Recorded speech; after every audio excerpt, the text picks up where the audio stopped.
नमस्कार, इमेज विशेषमा स्वागत छ। आज हामी मुलुकमा भौतिक पूर्वाधार विकासमा इन्जिनियरिङ अवधारणाका सन्दर्भमा उपप्राध्यापक इन्जिनियर रोशन कार्कीज्यूसँग कुराकानी गर्न गइरहेका छौँ। उहाँलाई स्वागत गरौँ। इन्जिनियर साहब स्वागत छ। नमस्ते। तपाईँ ट्रान्सपोर्टेसन इन्जिनियर, एउटा विज्ञका नाताले मुलुकको अहिलेको पूर्वाधार विकासलाई कसरी हेर्नु भएको छ? धन्यवाद। यो पूर्वाधारको कुरो गर्दाखेरि अब त्यो विज्ञताको हिसाबमा गर्दा त म पनि जुनियर इन्जिनियरै हो, के अरे भर्खरै यो सेक्टरमा अलिकति गर्दै गरे हो। पढाइको हिसाबले चाहिँ म चाहिँ के भन्छ पूर्वाधारमा एउटा पार्ट हो भन्छौँ हामी। ट्रान्सपोर्टेसन इन्जिनियरिङमा मैले मास्टर्स गरिसकेर त्यसपछि अध्यापन तथा केही चाहिँ भौतिक पूर्वाधारसँग सम्बन्धित कार्यहरू गर्दैछु। अब समग्र विकासको कुरो गर्दाखेरि त हामीले योजना आएको डकुमेन्टबाट नै सुरु गर्नु पर्ला हैन। अनि अब अहिले त कति 15औं पञ्चवर्षीय योजना चल्दैछ। अब त्यो हिसाबमा गभर्मेन्टको जुन प्लान हेर्ने हो भने त त्यति दुःख नै भइहाल्नुपर्ने स्टेज चाहिँ छैन। तर समग्र अरू बेला पनि सबैले नर्मल पब्लिकले पनि भन्ने अथवा विज्ञ अरू सेक्टरको विज्ञले पनि भन्ने योजना आफ्नो ठाउँमा छ। योजनाको इम्प्लिमेन्टेसन्स र मोनिटरिङको फेज चाहिँ अलिकति धिमा नै छ कि अलिक कम छ कि भन्ने कुरो चाहिँ हामीले अथवा मैले मेरो सेक्टरबाट देख्दा पनि मैले देख्ने चाहिँ त्यही हो। योजनाको प्लानिङ, कन्स्ट्रक्सन अनि मेन्टेनेन्स हामी कुन हदसम्म सही किसिमले अगाडि बढिरहेका छौँ? योजना आएको अब डाइरेक्ट इन्भल्भमेन्ट त हामीले पनि होइन, डकुमेन्टेसनै हेर्ने हो। के अरे उहाँ अब जो योजना आयोगबाट आएको राष्ट्रको अब अहिले त हामीले केन्द्र सरकार भनौँ न, फेडरल सिस्टममा गइसकेपछि केन्द्र सरकारले जुन चाहिँ महत्त्वका योजनाहरू, राष्ट्रिय महत्त्वका योजनाहरू अथवा पूर्वाधारसँग जुन राखेको छ, मैले विशेषतः मैले त यातायातसँग जोडेर हेर्ने हो। यातायात भनेको चाहिँ अझै नेपालको कन्डिसनमा कुरो गर्ने भयो भने त बाटो नै त हो हामीले हेर्ने भनेको। बाटो अनि अहिले रेलवे त्यस्तै गरेर अहिले चाहिँ के भन्छ हवाई पूर्वाधारलाई पनि चाहिँ राष्ट्रले नै भनौँ न, राष्ट्रले विशेषता दिएको हिसाबले गर्दाखेरि अब योजना र इम्प्लिमेन्टेसन पनि भइरहेछ। तर त्यही हो, समग्रमा अन्तिममा ड्युरेबिलिटीको प्रब्लम चाहिँ आइरहेछ भनौँ न। अब हामीले हेर्दाखेरि जुन चिज चाहिँ भौतिक, अब हामी जस्तो जुन चाहिँ इकोनोमिकल्ली एकदमै च्यालेन्जिङ देश भनौँ न, जसले चाहिँ दुःख पूर्वाधारमा पैसा म्यानेज गर्न सक्छ, उसले चाहिँ दुःख म्यानेज गरेको पैसा, जनताको ट्याक्स अथवा विभिन्न आय स्रोतबाट चाहिँ म्यानेज गरेको बजेट्सहरूलाई चाहिँ को इम्प्लिमेन्टेसनमा डिजाइन ड्युरेसन भन्ने जुन हुन्छ, डिजाइन ड्युरेसनसम्म नटिक्नु चाहिँ एउटा प्रब्लमको रूपमा देखिराखेकै हो नै भन्नु पर्ला। अब अहिलेको लागि काम त भइरहेछ। सडक पूर्वाधार चाहिँ कस्तो भने अरू पूर्वाधारको पनि पूर्वाधार हो। सडक नभए भने अरू पूर्वाधार योजनाहरू पनि अगाडि नबनिवे, त्यो भएर पनि सडक पूर्वाधार चाहिँ नेपालको लागि महत्त्वपूर्ण छ। तपाईँले भने जस्तो जुन अपेक्षित गतिमा एउटा अगाडि बढ्न नसक्नुमा एउटा सडक पूर्वाधार विकास पनि अपेक्षित गतिमा बढ्न सकेको छैन। एउटा ड्युरेबिलिटीको पनि कुरा हो। यसमा मेजर फल्ट कसको होला? फल्ट अब प्लानरहरूले त प्लानिङ गरिदिने नै हो भनौँ न। मेन चाहिँ अब हजुरले अलिक बढी माथि अब गर्दाखेरि के हुन्छ, यहाँदेखि यहाँसम्म अब मैले इन्जिनियरिङको विद्यार्थीले मलाई इन्जिनियरिङमा प्रोजेक्ट कसरी चल्छ भनेर मसँग सोध्नुहुन्छ भने चाहिँ मैले के भन्छु भन्दाखेरि कुनै ओरिजिन एन्ड डेस्टिनेसन भनेर हामीले पढाउँछौँ, हामीले पढेका पनि हौँ, पढाउँदाखेरि पनि ओरिजिन एन्ड डेस्टिनेसन कहाँदेखि कहाँसम्म के बनाउने त भनेर चाहिँ अब कसैले भनिदिने, कसै भनेको अब सरकारले भनौँ न अहिलेकोमा, उहाँहरूले भनिसकेपछि त्यसको जिम्मेवारी दायित्व कसरी लाने, कहाँबाट लाने, कस्तो लाने भन्ने कुरो चाहिँ एउटा इन्जिनियरिङ पार्ट हो। इन्जिनियर भनेको एउटा ट्रान्सपोर्टेसन इन्जिनियर मात्रै चाहिँ होइन, समग्र एउटा जुरी नै हुन्छ सबै। किनकि भौतिक पूर्वाधार बनाउन एउटा मात्रै इन्जिनियरिङ पार्ट होइन नि त। अब सडककै कुरो गर्नुहुन्छ भने सडकको चाहिँ प्लानिङमै पनि फल्ट छ कि जस्तो लाग्छ है मलाई। अब नेसनल लेभल ठुल्ठुलो योजनाहरू त सही गतिमा ट्र्याक छ जस्तो लाग्छ मलाई। अब राष्ट्रिय गौरवका योजनाहरू भन्नुहुन्छ भने छन् जुन तोकिएको छ, उसमा चाहिँ के छ भन्दा प्लानिङमा जसरी हुनुपर्ने हो, प्यानल बनाउने, त्यसपछि डेस्क स्टडी गर्ने, अनि त्यसपछि गएर फिल्ड भिजिट अथवा रेकग्निसन्स भन्छ हाम्रो भाषामा, त्यो गर्ने, त्यसपछि अलाइनमेन्ट सेलेक्सनको पनि प्रोसेसेसहरू छ त्यो फलो गर्ने, फलो गरेपछि फाइनल लोकेसन सर्वे गर्ने, त्यसपछि डिजाइन्स ड्रइङ्स तयार गर्ने, इस्टिमेसन्स गर्ने, त्यसको कस्ट बेनिफिट एनालाइसिस गरेर अनि बिडिङको प्रोसेसमा गएर गर्नलाई ठुल्ठुलो योजनाहरूमा चाहिँ त्यहाँसम्म समस्या हो जस्तो खासै लाग्दैन मलाई। त्यहाँनिर चाहिँ अब ठुल्ठुला योजनाहरूको समस्या चाहिँ कहाँनिर गएर हुन्छ भन्दा बिडिङ गर्ने, बिडिङ गरिसकेपछि कन्ट्र्याक्टिङ अवार्ड गर्ने र कन्ट्र्याक्टिङ प्रोसेसमा चाहिँ प्रब्लम छ क्या, भनेको टाइममा नहुने। अब त्यसको पनि सबै प्रोजेक्टका आफ्नै कारणहरू होला नि। तर हामीले समग्र राष्ट्रको चाहिँ यातायात सञ्जालको कुरो गऱ्यो भने त ठुलो बाटो मात्रै परेन नि त, मेरो घर जाने सानो गल्ली पनि त यातायातको एउटा चाहिँ पूर्वाधार हो नि त। किनकि मलाई त अन्तिममा त्यसैले दिन्छ, मलाई बिहान बेलुका जाने रुटै मलाई राम्रो भएन भने त ठुल्ठुलो बाटो मात्रै भएर पनि त समाधान भएन नि। अब हजुरले चाहिँ त्यो ग्रामीण अहिले 3 तहको सरकारमा, केन्द्र सरकार, प्रदेश सरकार र स्थानीय तहको कुरो गर्नुहुन्छ भने स्थानीय तहमा चाहिँ अलिकति विकराल अवस्था छ कि भन्ने चाहिँ मेरो बुझाइ हो कि। किनकि अब अहिले जनताले ट्याक्कै प्रत्यक्ष गर्ने भनेको त गाउँ गाउँ दूरदराजसम्म आफ्नो बस्तीसम्म पुग्ने बाटो हेर्ने हो नि त। त्यसमा चाहिँ सही तरिकाले गाइडेन्स छैन कि। अब वडाध्यक्षज्यूले अथवा वडा परिषदले चाहिँ यहाँबाट बाटो लाने भन्दैमा त्यो चिज चाहिँ बाटो लान मिल्छ कि मिल्दैन? अब लगिसकेपछि इन्जिनियरकै भूमिका आयो होला। हजुर, होइन पर्ने हो, पर्ने मात्र इन्जिनियरको हात हुन्छ कि हुँदैन? मैले भन्न खोजेको पर्ने भन्नुको मतलब गर्नुपर्ने त एउटा प्राविधिक भनौँ न, इन्जिनियर त एउटा पाटो हो। एउटा प्राविधिक विज्ञको हिसाबले प्राविधिकको टोलीले त्यहाँ बाटो लानु हुन्छ या हुँदैन भन्ने हो नि त। उहाँहरूले लगिदिनुपर्छ, उहाँहरूको कुरो छ। फलानु एरियाबाट वडा नम्बर 1 देखि वडा नम्बर 10 सम्म जोड्ने एउटा सञ्जाल बनाउने भनेर वडा चाहिँ ले अथवा गाउँ परिषदले भन्यो, परिषद भन्दा पनि कार्यपालिका भनौँ न, भन्यो भने पछाडि अब त्यहाँ मध्ये चाहिँ कुन चाहिँ which alignment is the best त्यो छान्न त कमसेकम प्राविधिक व्यक्तिलाई दिनुहोस् न, अनि पो राम्रो हुन्छ त। अब साइला दाईको घर मुनिबाट होइन, अनि ठुले दाईको गोठबाट त्यहाँबाट लाने भनेर हो त्यसरी रेखाङ्कन गरिसकेपछि त सही भएन नि। तपाईँले योजनै गलत तरिकाले योजना चलाउनुहुन्छ भने त अन्तिममा त्यसको ड्युरेबिलिटीको प्रब्लम त लोकल रोडमा त आउने नै भयो। तर अब प्रोभिन्सियल र फेडरल गभर्मेन्टमा चाहिँ मैले अघि भनिसकेँ, डिजाइनको हदसम्म ठिकै लाग्छ मलाई, इम्प्लिमेन्टेसनमै समस्या छ क्या।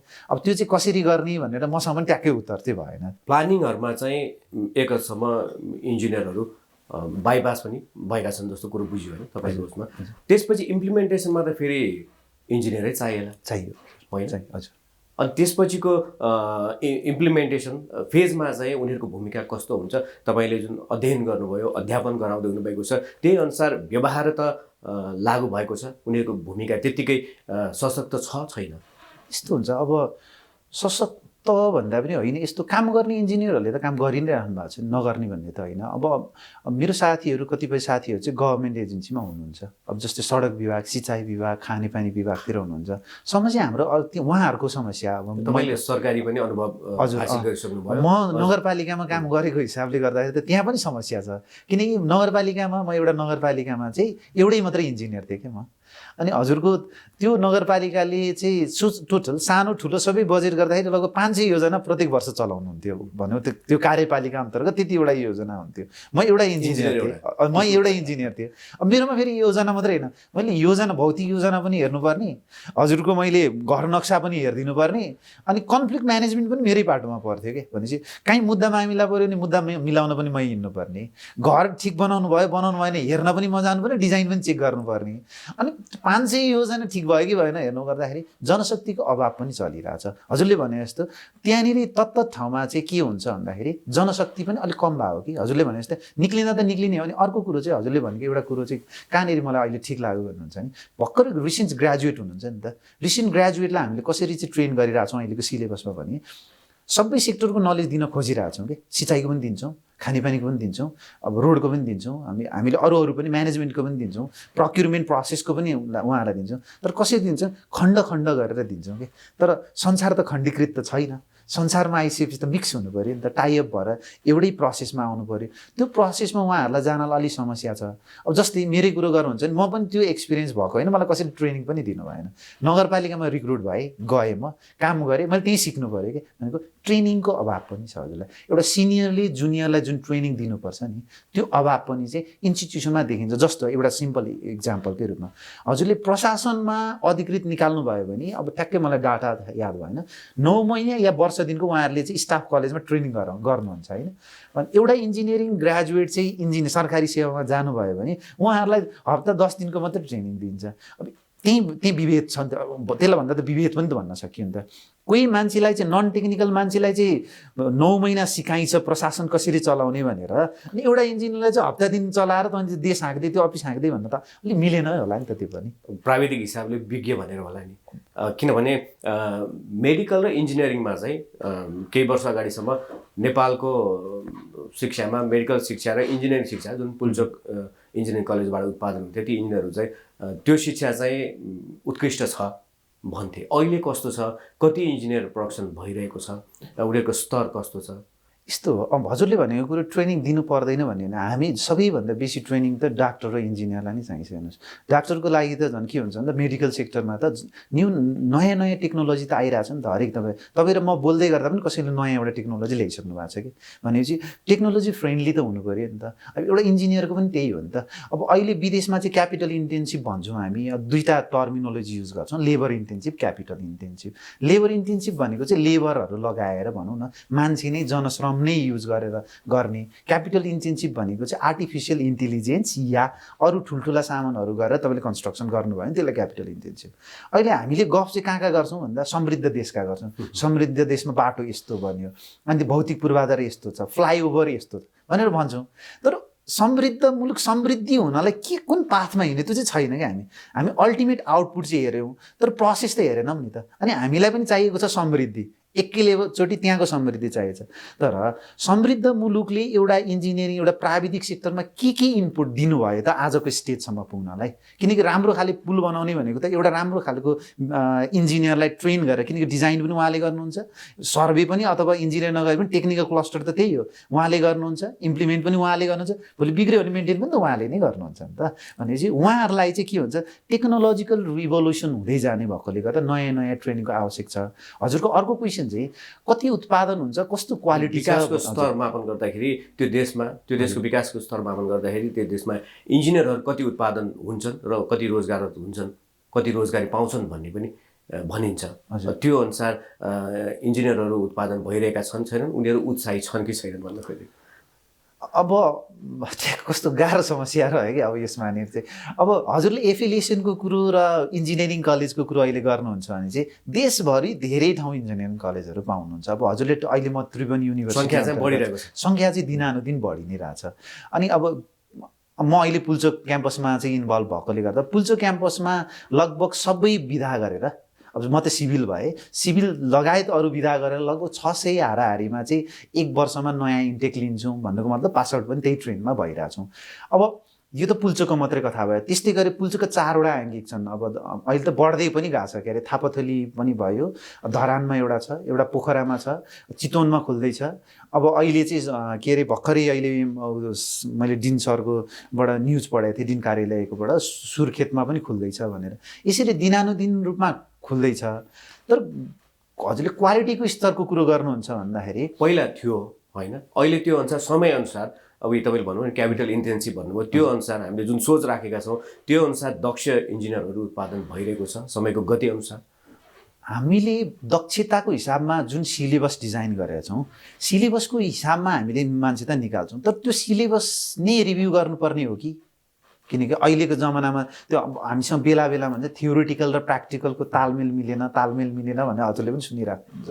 त्यो तालमेल मिलाउने हो कि अथवा मिलेको छ भने त्यसलाई अझै स्ट्रेन्थेन गर्ने हो कि भनेर। जस्तै अब ठ्याक्क मैले पनि पहिले पढ्दाखेरि, म आफै विद्यार्थी हुँदाखेरि 52 सालतिर चाहिँ एसियाको चाहिँ one of the most renowned भनौँ, अब ऱ्याङ्किङमा कहाँ थियो, म one of the most renowned कलेजमा चाहिँ पुल्चोक क्याम्पस पढ्थ्यो। अब अहिले हेर्नुहोस् न, त्यही अनुसार एआइटी आइआइटी कहाँ पुगिसक्नु भयो उहाँहरू। हाम्रो दाल भनेपछि मलाई पढाउने प्रोफेसरहरू रिसेन्टली रिटायर हुँदै हुनुहुन्छ। उहाँहरू जुन भौतिक संरचना, जुन ल्याबोरेटरी फेसिलिटी, जुन चाहिँ तपाईँको टिचिङ लर्निङ मेथोडोलोजीमा उहाँहरूले आफूले पढ्नु भएको थियो, त्यही मेथोडोलोजीमा मैले पढेँ। अहिले मैले मेरो स्टुडेन्टलाई मैले त्यही मेथोडोलोजीमा पढाइरहेको छु भनेपछि विकासको क्रम त इन्स्टिट्युसनले फेस गरेन नि त। भनेपछि त्यसमा चाहिँ समयानुकूल प्राविधिक मैत्री बनाउनलाई चाहिँ अब इन्स्टिट्युसनल स्ट्रेन्थेनको कुरो चाहिँ आएको छ भन्ने कुरो हो। जुन कुरो चाहिँ अब चाहिँ हाम्रो ट्यु पदाधिकारी, हाम्रो आफ्नै डिन कार्यालय हुन्छ इन्स्टिच्युट अफ इन्जिनियरिङ हाम्रो आफ्नै हुन्छ, त्यो मातहतबाट के च्यानलाइज भएको छ छैन थाहा भएन। अब हामी त्यस्तो मैले प्राविधिक के अरे प्रशासनिक पोस्टमा त म छैन, तर हुनु पर्ने जुन मैले देखिने गरी चाहिँ भएको छैन। अब योजनाको प्लानिङ अनि इम्प्लिमेन्टेसनको कुरा आयो, अनि त्यसपछि ड्युरेबिलिटीको पनि कुरा आयो। एउटा त समयमा इम्प्लिमेन्टेसन नभए अनि सबैभन्दा ठुलो समस्या त्यही जस्तो लाग्छ। त्यसपछि गुणस्तरीयताको पनि कुरो उठ्ने गरेको छ र त्यसमा यी सबैमा फेरि निर्माण व्यवसायीले ब्युरोक्राट्सलाई देखाउँछन्, ब्युरोक्राट्सले फेरि होइन प्राविधिकलाई देखाउँछन्, उनले व्यवसायले देखाउँछन्, यसै एकले अर्कालाई देखाउने जस्तो छ। यी सबको भूमिका के कस्तो हुन्छ? यस्तो हुन्छ कि हामीले इन्जिनियरिङ तपाईँको आँखामा चाहिँ कसलाई इन्जिनियरिङ पढ्दा, म त विद्यार्थी नै हो एउटा, इन्जिनियरिङ पढ्दा या पढाउँदा अथवा काम गर्दाखेरि स्टेक होल्डर्स भन्छौँ कि हामी, सर्कुलर स्टेक होल्डर भन्छौँ, अथवा लुप स्टेक होल्डर भन्छौँ। त्यसमा चाहिँ इन्जिनियर, क्लाइन्ट र कन्ट्र्याक्टरको चाहिँ तालमेल हुनुपर्छ एउटा प्रोजेक्ट सञ्चालन हुन र सक्सेस हुन भनेको छ।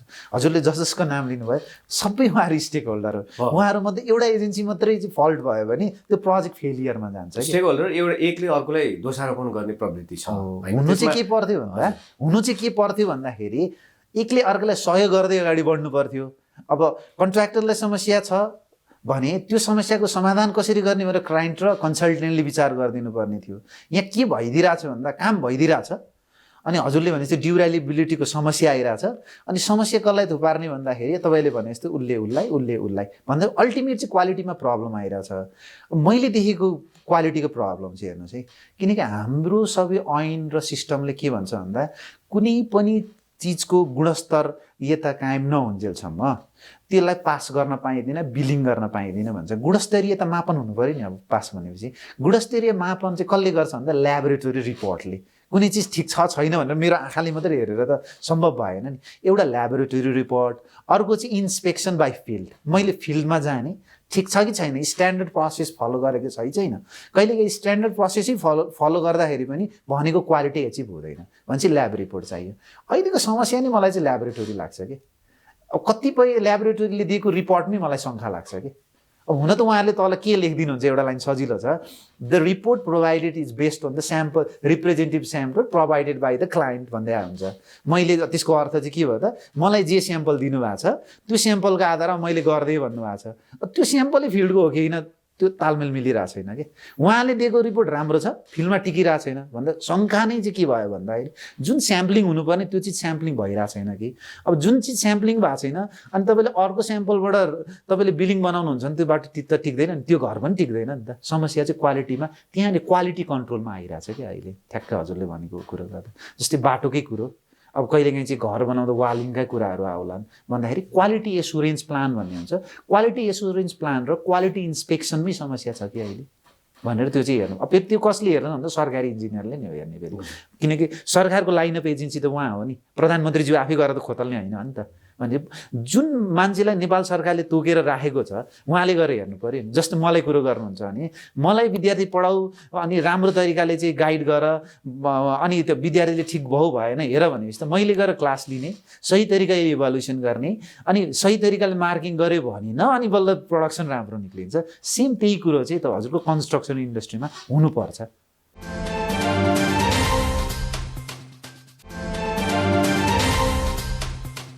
तपाईँ पेभमेन्ट इन्जिनियरिङमा थप अध्ययन गर्दै हुनुहुन्छ, पिएचडी गर्दै हुनुहुन्छ, त्यसैमा काम गरिरहनु भएको छ। सडक क्षेत्रको यही पेभमेन्टमै असारे विकास प्रवृत्ति देखिन्छ होइन। यो चाहिँ यो वर्ष पनि कायम हुने जस्तो देखिएको छ। यसको खास कारण के होला? अब हुँदा अब के पनि भने अब सुरुमा त बिडिङकै कुराहरू आयो, एउटा लो बिडिङका कुरा छन् अनि बिडिङ प्रोसेसले गर्दाखेरि अब चिसो आयो, चिसोले पनि 2-4 महिना धकेलिने र चिसोमा पिच गर्नु हुँदैन भन्ने जस्ता सुधा कुराहरू आइरहेका छन्। के यो सही हो? यस्तो अब चिसा मुलुकहरूमा त पिजै हुनु नपर्ने हो। यस्तो हुन्छ, यसलाई दुईवटा तरिकाले हेर्नुपर्ने हुन्छ। एउटा चिज चाहिँ हजुरले असारे बजेट भने चाहिँ बजेटरी प्लानिङको प्रोसेसमा हेर्नु पर्यो।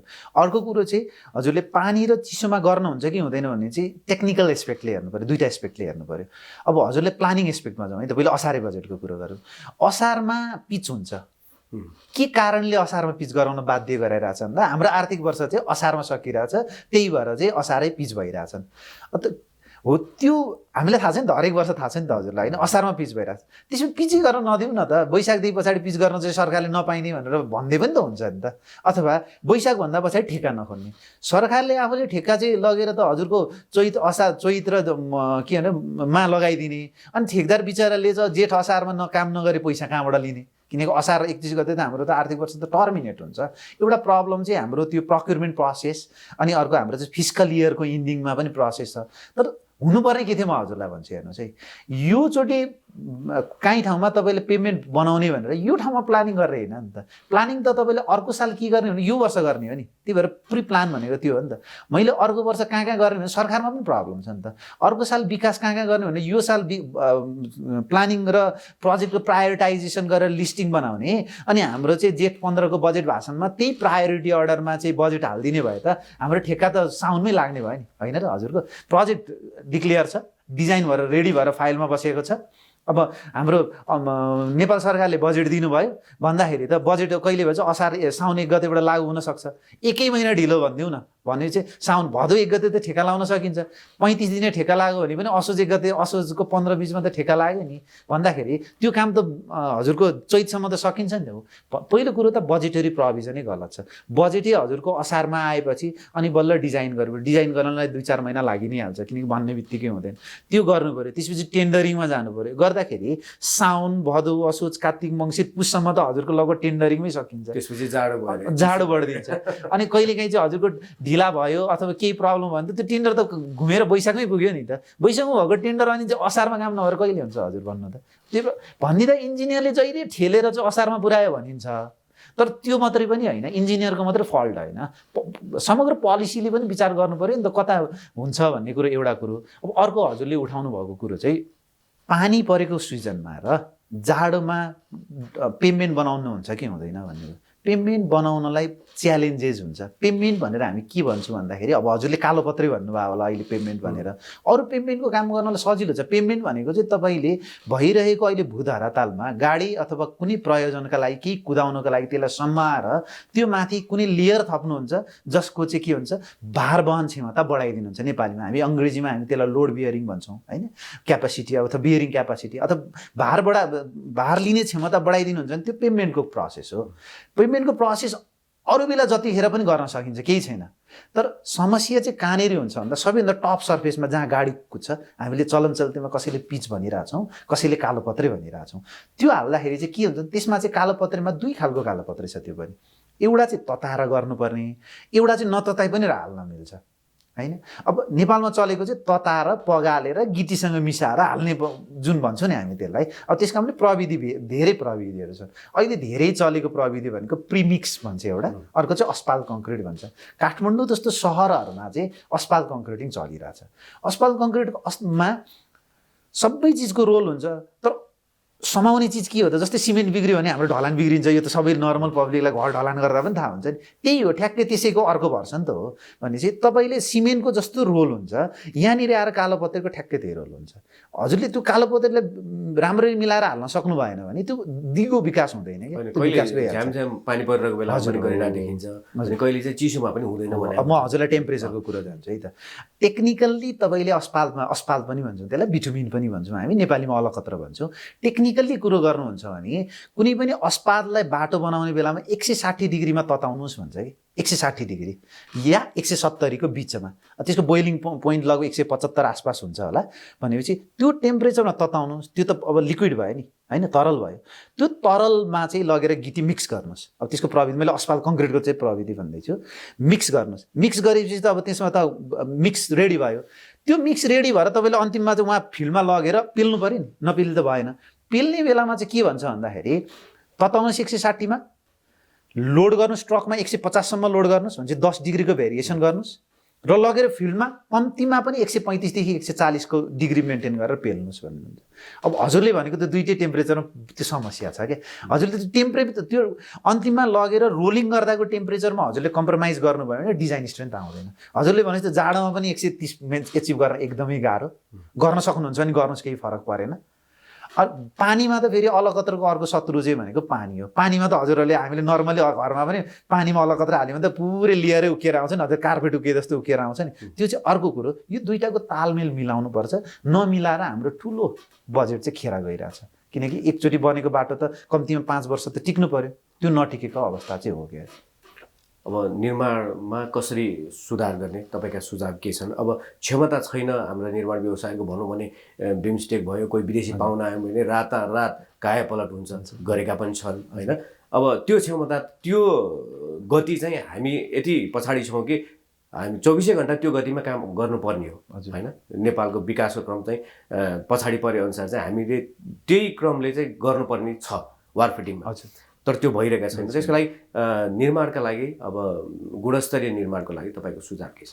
त्यसको लागि अन्तिममा प्रविधिलाई चाहिँ ठिकमा ठाउँमा राख्नलाई हजुरले भने जस्तै पहिले के हो प्रविधि बुझ्नु पऱ्यो क्या, के बनाउन आँट्दै हुन्छ पहिले त्यसको बारेमा बुझ्नु पऱ्यो, त्यो कसरी बनाउने त्यो बुझ्नु पऱ्यो। प्लानिङमा के बनाउन आँट्दैछौँ, कसरी बनाउन आँट्दैछौँ, त्यसमा के युज गरेर बनाउन आँट्दैछौँ, कहिले बनाउनु, अघि हजुरले जाडो र तातो भन्नुभयो नि, पानी भन्नु कहिले बनाउनु पर्छ भन्ने चिज, यो सबै चिज जान्नुपर्छ। र यसको बेसिक असार विकास गर्ने नहुने त्यो त मिलाउनै पर्ने छ, टाइम मिलाउनु पर्ने। मैले अघि भने कहिले गर्ने भन्ने चिज चाहिँ जान्नु पऱ्यो नि त। अनि जानिसकेपछि त्यसले गर्नु भएन, त्यो गर्नु पऱ्यो। अनि अघि नै मैले अघि भने धेरै चिजहरू सही ठाउँमा गएको छन्। क्वालिटी एस्योरेन्स र क्वालिटी इन्सपेक्सनको कामलाई मात्रै पनि अलिकति ध्यान दिने, मेटेरियल क्वालिटी र कन्स्ट्रक्सन टेक्नोलोजी वर्कमेनसिप भन्छौँ हामी, त्यो दुईवटा चिजलाई हेरेर क्वालिटी कन्ट्रोललाई मात्रै एचिभ गर्ने भने पनि यो जुन लालसाना आइरहेको छ नि अहिले हामी इन्जिनियर्सहरूलाई यो क्वालिटी नटिक्ने भन्ने, त्यो केही हदसम्म चाहिँ के हुन्छ, कम हुन्छ जस्तो लाग्छ मलाई। हस्, हामीलाई समय दिनुभयो, धेरै धेरै धन्यवाद। हस्, धन्यवाद हजुर। हस्, अवस्था आजको लागि इमेज विशेषमा यति नै। हामी सबैलाई बिदा दिनुहोस्। मेरो च्यानल हेर्दै गर्नुहोला। नमस्कार।